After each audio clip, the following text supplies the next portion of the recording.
On va retourner au Proche-Orient avec un nouveau discours d'Hassan Nasrallah, le leader du Hezbollah, cet après-midi. Rien de neuf, d'ailleurs, par rapport à ce qu'il a dit la semaine dernière, ou pas dit. En tout cas, aucune intention belliqueuse. Il pointe du doigt, évidemment, les États-Unis. Et il demande, c'est intéressant parce qu'on verra que c'est ce qui s'est passé aussi en Arabie Saoudite, il demande un arrêt des combats. Réponse qui va peut-être vous sembler étonnante du ministre de la Défense israélienne qui dit « si vous nous menacez, ça peut aller très loin ». On l'écoute.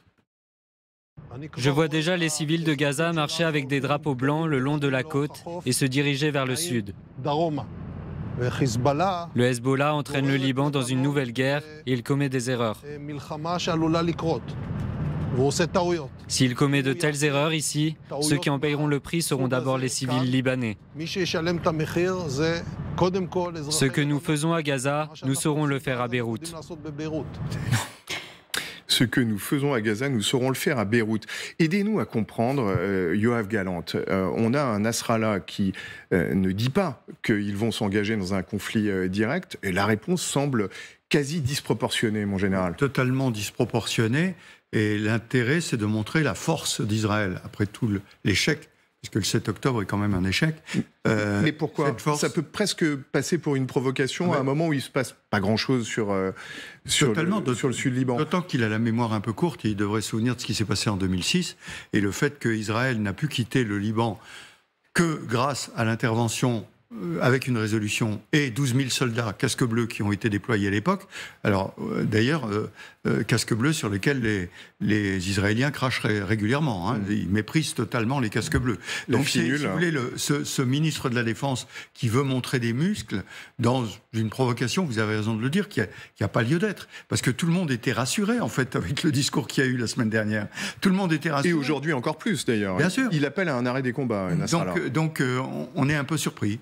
Un peu surpris. Sylvie Berman. Oui, d'autant plus que c'est choquant de menacer Beyrouth. Parce qu'en 2006, d'ailleurs Beyrouth avait été attaquée, mais c'était surtout la banlieue sud qui était chiite. Du Liban, qui était chiite et largement dominé par le Hezbollah. Maintenant, sur la finule, on sait très bien ce qui se passe. C'est la raison pour laquelle Israël ne fait pas confiance à la finule. C'est que le Hezbollah est toujours très présent dans le sud, que l'armée régulière libanaise n'a pas pris le pouvoir comme elle devait le faire. C'est ce que prévoyait la résolution. Comme la majorité des soldats, contrairement à l'encadrement, sont chiites, ils sont très très proches du Hezbollah. Donc je pense qu'aujourd'hui, cette finule renforcée, et je le sais puisque j'étais directeur des Nations Unies, organisation internationale, et donc j'envoyais les instructions pour la négociation de cette résolution, et je suis allée à New York au moment du vote, n'est pas vraiment mise en œuvre. Mais encore une fois, ça n'a pas de sens de rappeler ça à partir du moment où Nasrallah, effectivement, n'est pas belliqueux aujourd'hui. Et le tout se fait sur un cadre encore plus large et qui est historique. Là, pour une fois, le terme n'est pas galvaudé, avec la rencontre que l'on n'attendait plus entre le président iranien, Raïssi, et Mohamed Ben Salman, le prince héritier d'Arabie Saoudite. C'est-à-dire que l'intercession chinoise dont on a tant parlé sur ce plateau a fini par porter ses fruits. C'est la première rencontre aujourd'hui à Riyad, avec tous les deux un appel à la cessation des combats à Gaza, un discours relativement pacifique, même s'il y a eu quelques banderilles tirées contre Israël et contre les États-Unis. C'est une journée importante, là, pour le coup. C'est les deux leaders du bloc sunnite et chiite qui se retrouvent. Oui, et ce qui m'intéresse et m'interpelle, moi, dans ce moment de réunion donc organisé par l'Arabie Saoudite et sous l'égide de la Ligue arabe, c'est aussi un rappel que le deux poids deux mesures n'est pas l'apanage du monde occidental, puisque c'est une critique qui nous est formulée en ce moment concernant la gestion par les puissances occidentales de la question palestinienne et de Gaza, puisque c'est quand même assez cocasse de voir M. Raïssi appeler à la cessation des hostilités quand on voit la manière dont il gère sa propre population, dont une partie lui est hostile. Et puis il y a la présence d'un odieux personnage récemment réhabilité par ce même MBS, donc le prince héritier, dont on a rapidement oublié qu'il avait fait découper l'un de ses l'un de ses propres concitoyens dans le consulat saoudien à Istanbul.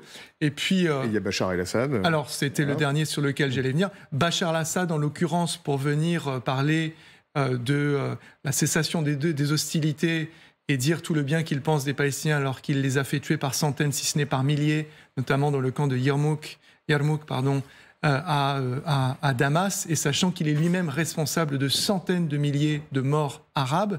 Je pense que c'est probablement d'ailleurs la personne sur la planète qui a fait tuer le plus d'Arabes au monde. Donc on a là quand même une immense illustration du deux poids, deux mesures qui règne également dans cette partie du monde. Mais c'est vrai que c'est impressionnant de voir ces deux nations qui officiellement ne s'étaient pas parlé pendant 7 ans, leurs leaders face à face comme cela, suite à la médiation chinoise. En tout cas, Margot Haddad, c'est un affichage très fort, parce que là, pratiquement tous les courants qui peuvent traverser l'islam, etc., sont réunis, et je le redis, j'insiste, ils ont tous unanimement appelé à la cessation des hostilités et, disons, à une forme de paix.